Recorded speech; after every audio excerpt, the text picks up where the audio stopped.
Yo, Hegassen here, and here we go, One Piece, episode 902. This follows chapter 915, well, the second half of 915, and here is my review of the anime episode. Last week we saw Luffy running into Bakura town, Conquerors Hakiin up. This week, that didn't actually happen, or it didn't happen how it ended last week. Last week it happened straight as he went into the town. This week it actually goes a little bit more like the manga. Luffy gets into town like normal, starts shouting out for Otama, which is why they're there. They're looking for Otama, who has been captured by Holdem and is at the moment quite potentially being tortured. But Luffy is there and he's shouting for Otama. Okiku tells him to keep his voice down because this is obviously meaning that Luffy is causing a little bit of a commotion, which is what brings all of the samurai over to him. And that is why he does his Conqueror's Haki to clear them out, and that is when he does it in the manga, and this is how they've now done it in the episode. The Conqueror's Haki here, it's yellow. Conqueror's Haki is yellow now, apparently. I'm pretty sure it used to be like black, or like black with like red or purpley outlines. Now it's yellow. I mean, it looks pretty cool.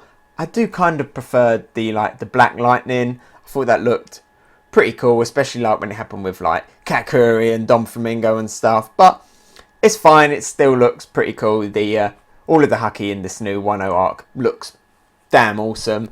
So I'll get used to it. But yeah, Conqueror's Haki is yellow now, so just remember that. As they're going further into the town, Sumos start raining out of the sky.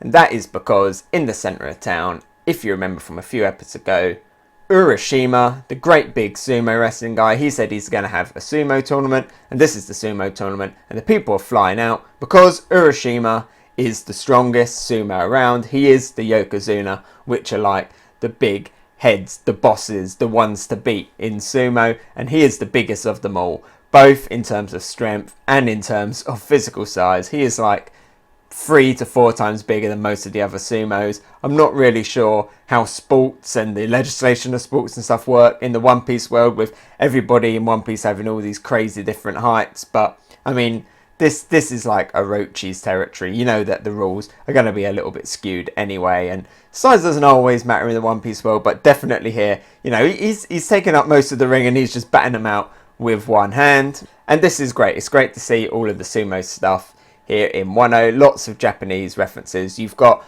like the flags with the advertising on it. That's very sumo. They don't have like advertising on like electric billboards. They have like them on printed on these like little flags on these cloths. So they've got all of them there. You've got the sumo ring. You've got them throwing on the salt. You've got the judge at the side. You've got the floating roof above, which they actually have in actual sumo. Of course, it's not floating like it appears here in One Piece. It's held up by strings, but they do have that floating roof, that kind of shrine temple roof above the actual sumo ring itself. Here in One Piece you can't see any of the strings. It was actually stated in an SBS by Oda that just, you know, it's very light. Think of it as like a kite. So, you know, it is held up there, but he didn't bother drawing any of the strings. So just use your imagination. It's not flying. When it was actually first revealed in the manga, people were looking at that, seeing it floating, and they were like, oh my god, oh my god, oh my god, Shiki is confirmed for Wano. No, it's just a kite. You're thinking too much about it. So while Urashima is battering all of the sumos out of the ring, breaking like, what was it, like 88 or something bones, and he only was fought like 14 people or something, so breaking more bones than he's fighting people. During all of that, he sees in the crowd with Luffy and Zoro, he sees Okiku, he's love, and he goes like all of the anime fans, all of the anime only fans right now, when they see Okiku, he's got love hearts everywhere. He's running over to her. He's like, be my wife, be my wife. She, again, rejects him, and that crushes him. I feel a little bit sorry for him. I'm going to feel a little bit sorry for him later on, which I'm going to talk about Urashima at the end. I'm going to talk more manga stuff about Urashima. I'm not going to talk about it now because you might have came onto this video as an anime only, so at the end, just to let you know, I'll be talking about manga, so you know, just remember that. But yeah, I feel a little bit sorry about Urashima. This is basically like his episode, and in it he gets rejected, and then as he's running up to Okiku, she shows us her true strength, her samurai ways, pulls out her katana, jumps over Urashima. Remember, he's a big guy, so that's a big jump.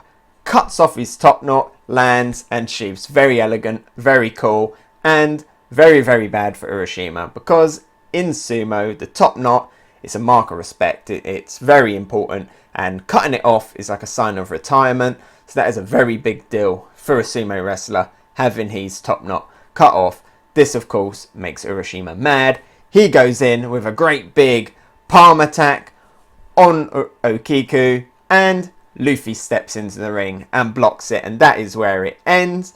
Pretty good stuff, pretty hype stuff. I'm looking forward to this Urashima versus Luffy. In terms of actual added scenes and stuff, this week it was surprisingly there wasn't actually many, considering they only did half a chapter. The only real stuff that I noticed was there was a little bit more of Urashima fighting some of the other sumos, and there was extra scene with Luffy and Zoro fighting a few fodder sumo wrestlers. It was pretty cool. You actually get to see Zoro fighting barehanded, which is quite a rare thing, and even he was doing a few sumo moves. And of course, at the end of this, Luffy wanted to try out his sumo moves as well, so excited for that next week. I'm going to give this chapter a definite purple tier. I did enjoy it. I liked all of that sumo stuff. I liked all those Japanese cultural references. This time last year, actually, I was actually in Japan, and if you ever go to Japan, make sure that you check to see if it's sumo season on, and I definitely recommend going to see sumo. It's a great night, absolutely great time watching all of the fights. Check this out.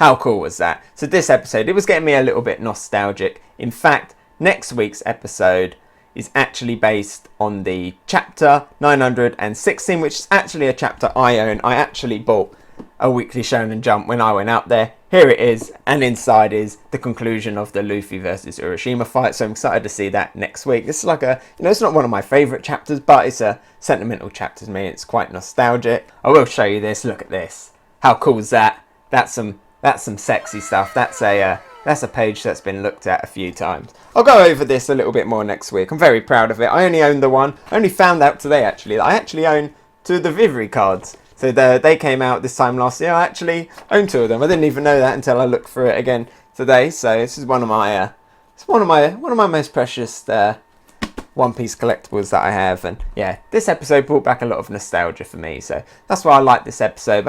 Probably again, yeah, I'd still only give it about a purple tier.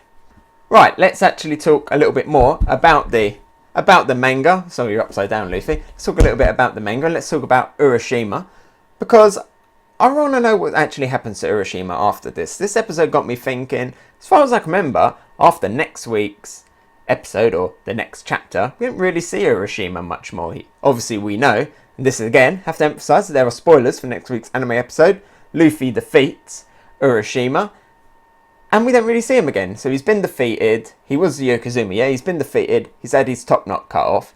Is he going to be a disgraced sumo wrestler?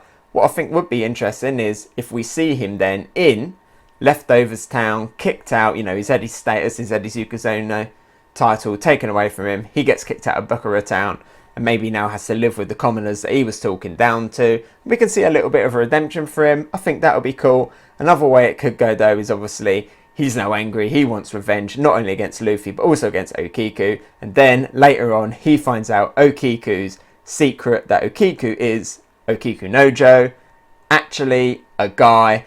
Not sure how Urashima's going to take that. I'm really looking forward to finding out how he reacts to that. I would quite like this redemption thing. I don't know if he is going to be a bad guy throughout it, but it could be interesting. What could be interesting is if he's an ally for a while, then he finds out about Okiku's secret and maybe feels a bit betrayed by that and then switches again. Not sure, but hopefully one day soon Urashima will appear again. I think there's some good stuff with Urashima. My hair's going in my eye. Right now, definitely in the manga, he feels like a little bit of a forgotten character. So come on, bring Urashima back. He was alright. Hey, so thanks for watching. What did you think? Let me know about it in the comments below. And if you enjoyed my video, maybe give it a like. And if you really liked it, why not subscribe? You can follow me on Twitter, Instagram and Twitch. Oh, and here's a related video you might enjoy, and something more fresh. I've been Hegassen, and I'll talk to you next time. Bye!